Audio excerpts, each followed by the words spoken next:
So what's up guys, and welcome back sa ating channel. For today's video guys ay ituturo natin paano mag-set up ng dalawang amplifier kung sakaling wala pa tayong audio mixer. So itong setup na to guys ay para po ito sa mga beginners na hindi pa masyado kabisadong setup. Yan, tapos kung balak ka pa bumuo ng sounds tapos nakabili ka ng gamit tapos wala ka pang mixer, so magagamit mo itong video na to guys para may idea ka, para mapatunog mo itong dalawang amplifier kung wala pa tayong mixer. So samahan niyo ko guys sa video natin ngayon, at para masundan natin ay panoorin natin hanggang dulo, step by step. So simulan na natin guys, let's go. So ito guys, bali yung tuturo natin ay paano i-set up dalawang amplifier kung sakaling wala pa tayong mixer. Example guys, meron na tayong power amp na pang subwoofer speaker. Ito, sample lang natin. Ito yung Joson Uranus Max. Tapos nakabili na rin tayo ng pang mid-high na amplifier. Ayan. Sa pag-setup guys ng sounds, kailangan mataas yung wattage yung sub natin. Tsaka medyo mababa lang konti yung wattage ng ating pang mid-high na amplifier. So gagamitin natin na amplifier sa pang sub is kailangan power amp, yung mataas ng wattage. Yan. Tapos konting sa mid-high guys ay mababa lang yung wattage. Yan. So ito guys, sample natin na mga gamit ay puro po ito Joson. So gagamitin natin sa mid-high ngayon Joson Jupiter Max. Tapos sub natin ngayon ay Joson Uranus Max. Ayan. So, kailangan guys, yung gagamitin mo sa pang mid-high, yung mga latest ngayon na merong Bluetooth mode. Yan, para hindi ka nagagamit ng RCA or cable wire. Bluetooth mode na kasi. Kukonek mo lang yung Bluetooth dito patungo sa inyong mobile phone. Ayan. So, hindi kailangan ng wired. Pero kung yung mga amplifier mo is old model, wala pang Bluetooth mode, so gagamit ka lang ng RCA. Yan. So meron naman tayong speaker na naka-ready dito guys, ito. So share din natin kung ano yung ginagamit natin dito guys.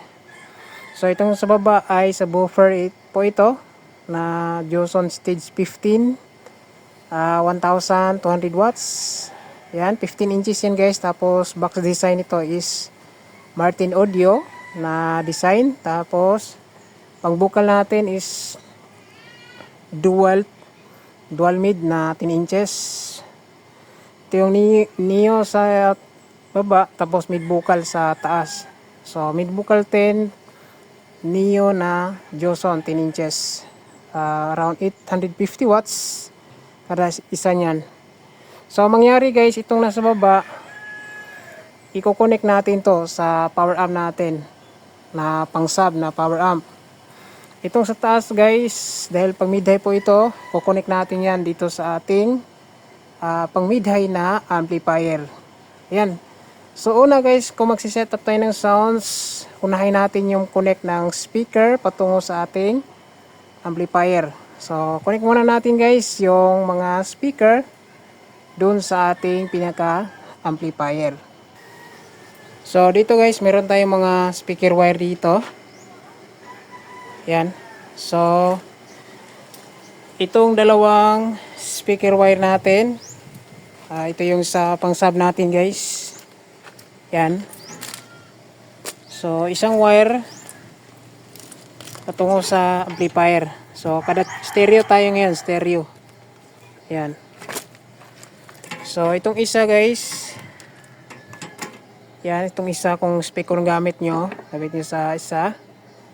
Tapos yung dulo nito guys, kakabit natin sa power amp natin. Yan, dito na lang natin idaan sa power amp natin yan guys. Yan. So kung dito na side yung speaker mo, yan, so dito rin na side nyo ikabit sa pinaka amplifier niyo. Ayan.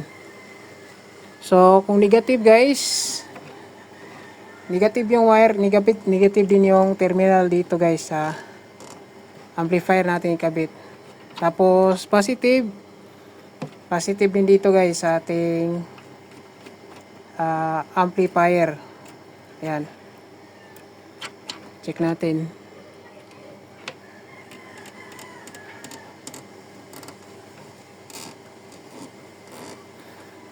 Ayan.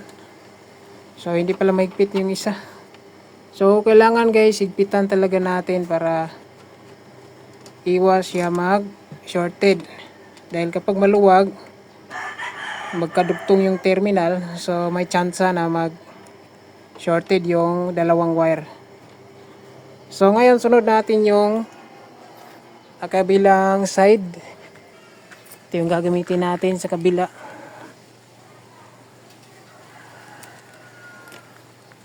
Yan. So isang spec on. Yan. So dulo nito ay sa kabilang channel naman. Yan.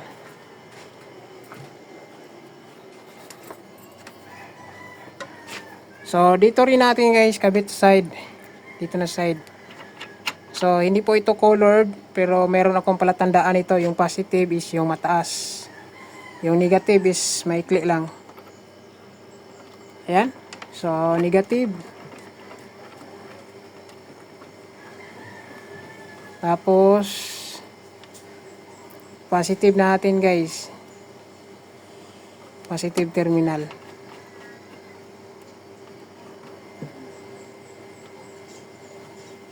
Ayan. So kung apat yung sub mo guys, pwede kayong magkabit dito. Tanggal. Maikli lang kasi yung wire na tinanggal natin dito.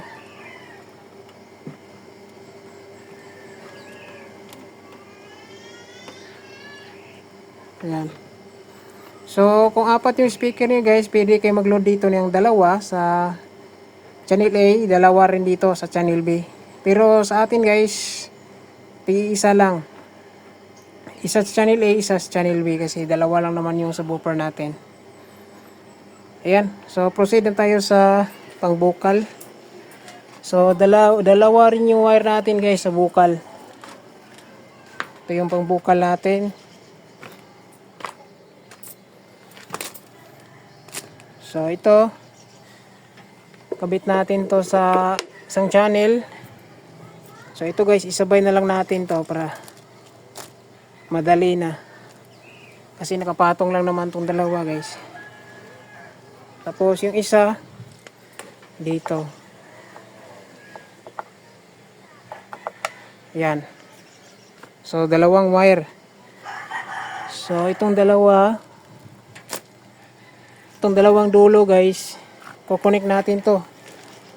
Kahit magkabaliktad na. Dito sa pang mid-high natin na amplifier.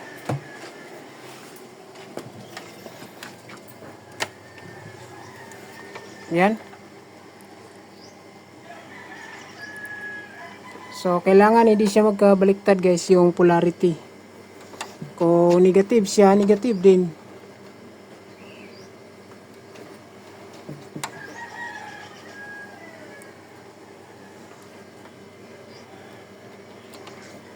Yan, negative.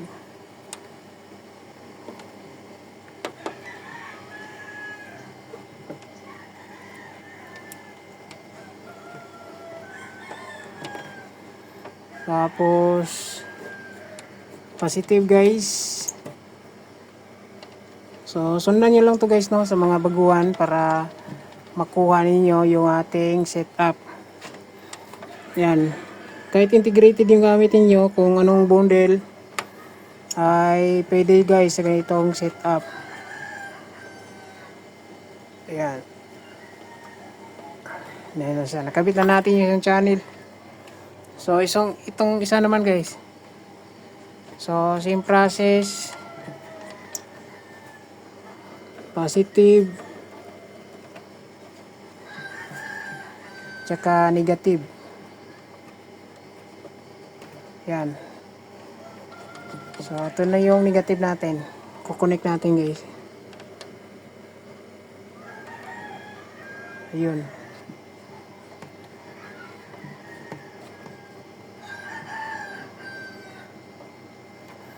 Yan.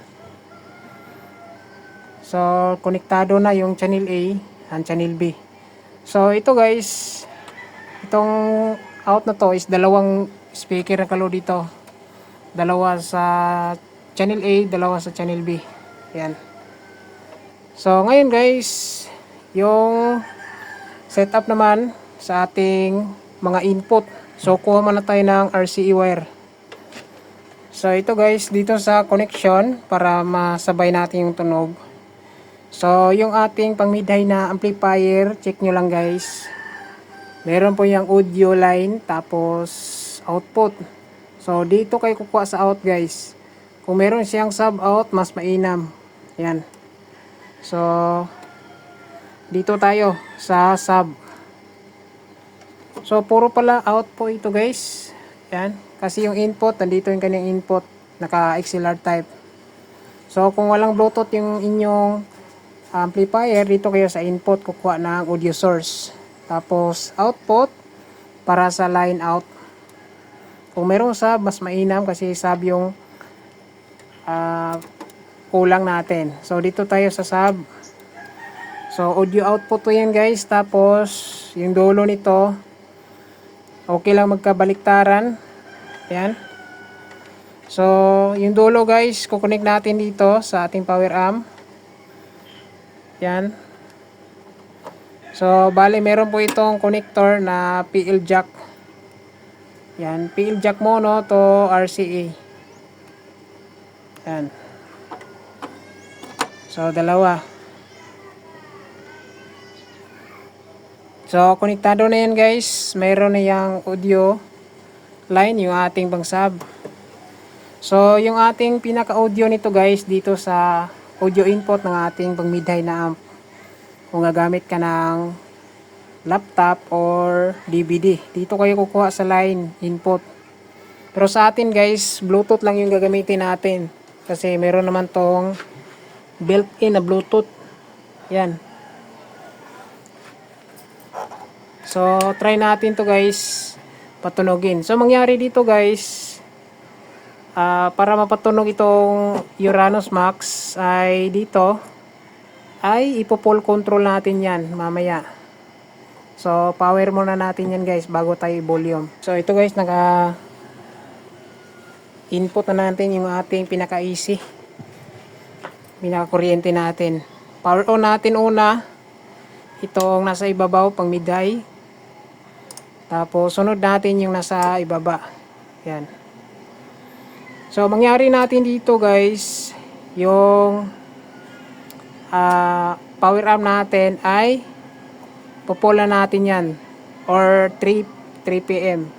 Pindi na sa inyo. 3 PM lang. Yan. Tapos, dito, sa ating amplifier is ito na yung control natin. Sasabay na itong tunog guys, sa baba yung pang sub natin. Kung i-off natin yung volume dito is naka-off din to guys, konektado din to. Kasi itong power amp na to is dito dumaan. So, kontrolado niya yung kanyang pinaka-audio dito. So, ito na yung pinaka-control natin dito sa pang mid-high na amplifier. So, kung i-fit natin yung bass, treble, tsaka balance ay sasabay din to. Pero dito sa amplifier natin guys ay nakagitna lang natin yan lahat. Yan. Dahil ito meron naman tong sub out. Dito tayo sa sub out nakakonect. So yung pang bass frequency na yung lumalabas nito. Yan. So wag natin kalimutan kung power amp style yung gamit natin sa pang mid-high is select sa stereo. Same din dito guys sa power amp natin sa pang sub. Pero kung may active crossover, mas mainam i-select nyo sa sub para may dagdag persa yung kanyang bass frequency or low frequency. Tapos sensitivity natin guys, select natin sa 1.44. Yan. So ngayon guys, connect natin sa Bluetooth. Ito. Nakalain to kasi. Input natin sa Bluetooth guys. Yan, naka Bluetooth. Tapos sa ating mobile phone ay i-pair din natin para mag-connect siya. Ito, Joson. So i-pair natin siya guys para makontrol natin. Yan, so connected na po siya. So pwede na tayo mag-play ng music. So volume natin dito around 90% kasi wala tong mixer. Yan. So kung mag-connect ka ng mic dito guys, ay sasabay din yung sub na yan. Meron na yung audio sa mic. So ngayon try tayo mag-play ng music. Try lang tayo sa mga battle mix mga guys para hindi tayo makapiright. Yan. So up na natin guys. Sasabay na tong sub nito kapag mag-volume tayo. Yan. Sa channel.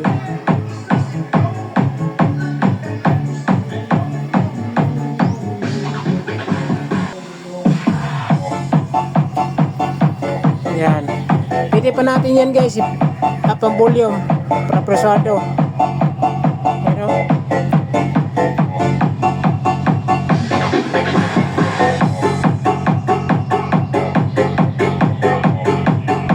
so kung anong volume mo dito guys, hindi dito.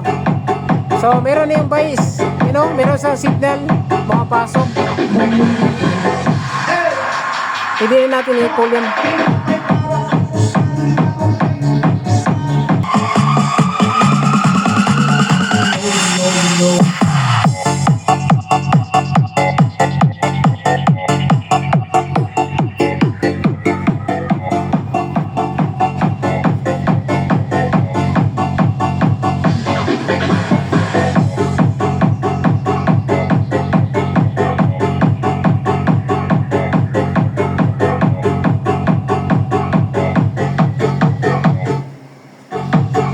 Ano, sasabay lang tunog sa bass.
Soundtrap Music Production.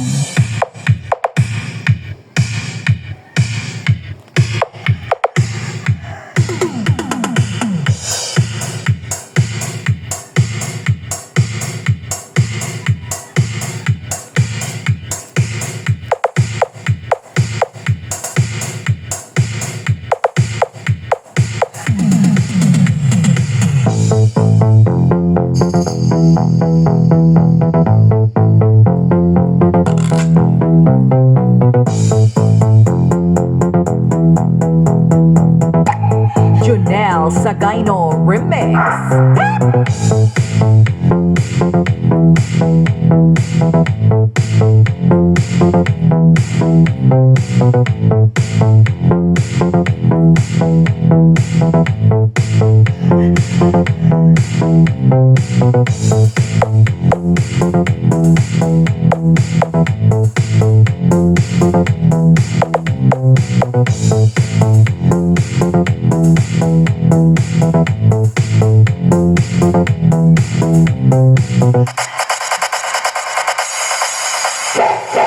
Sound Jab Mute.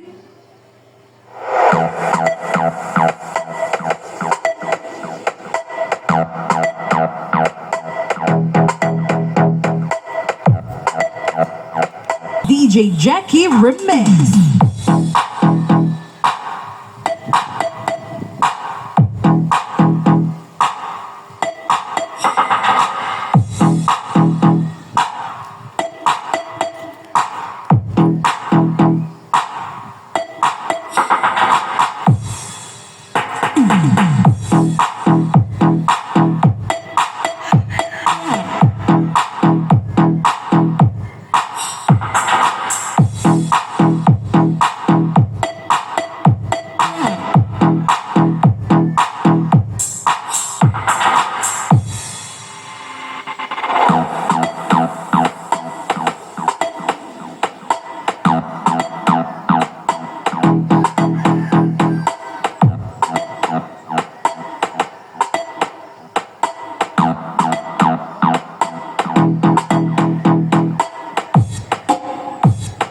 DJ John Vincent Ore and DJ Jackie Remix.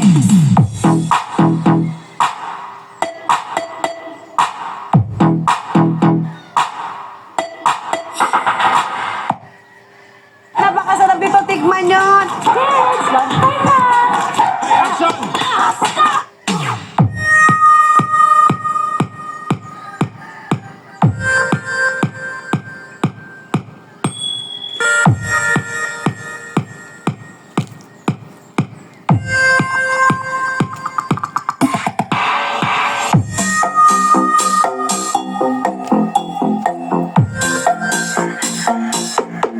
Leonard Remix.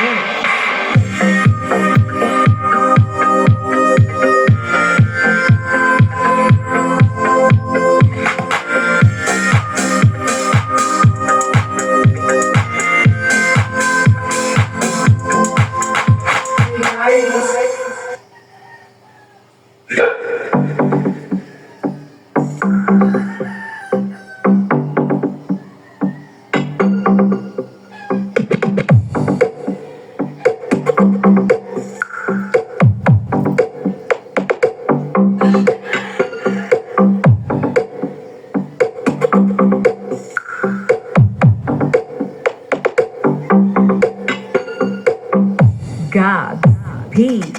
Darwin Remix.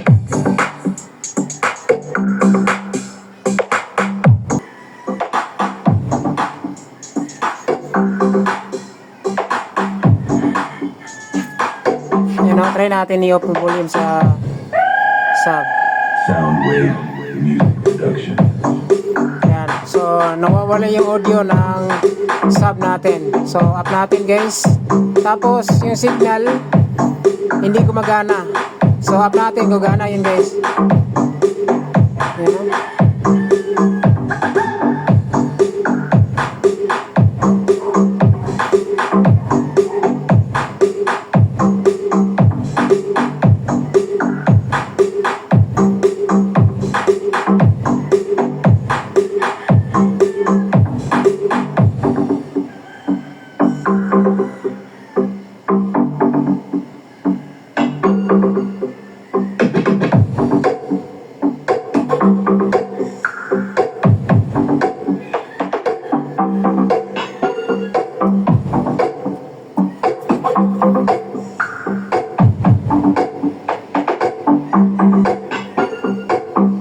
Gab P.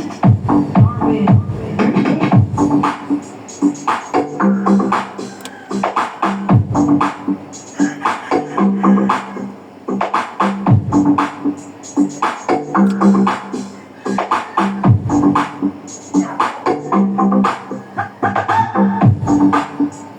So, kalmado lang yung init.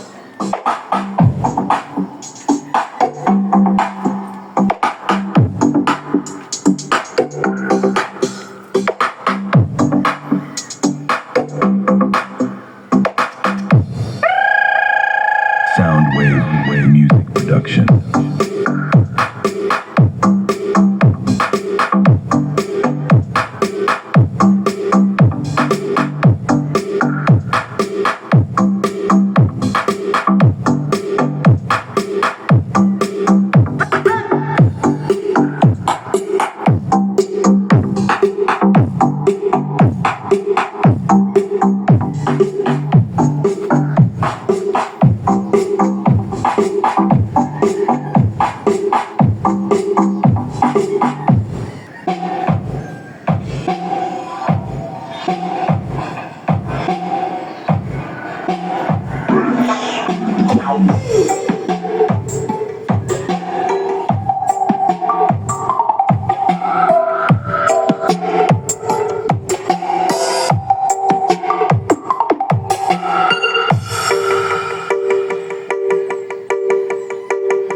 Mark Gerde.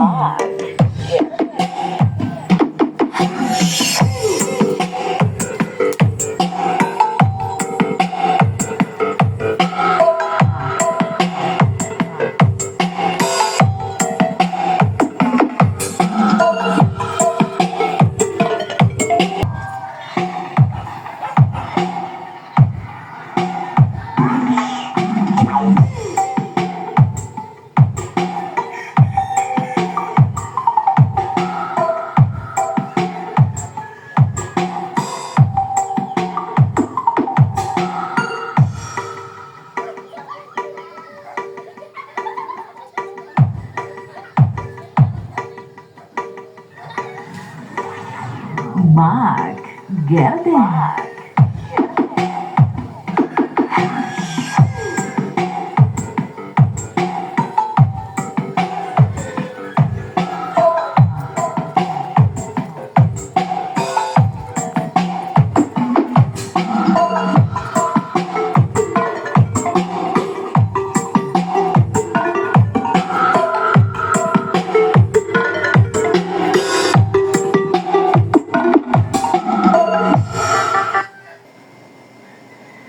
So yan guys, dinig na natin kapag ganito yung setup, wala siyang mixer. Kaya lang guys, kapag ganitong setup is hindi makabuelo yung kanyang sub natin.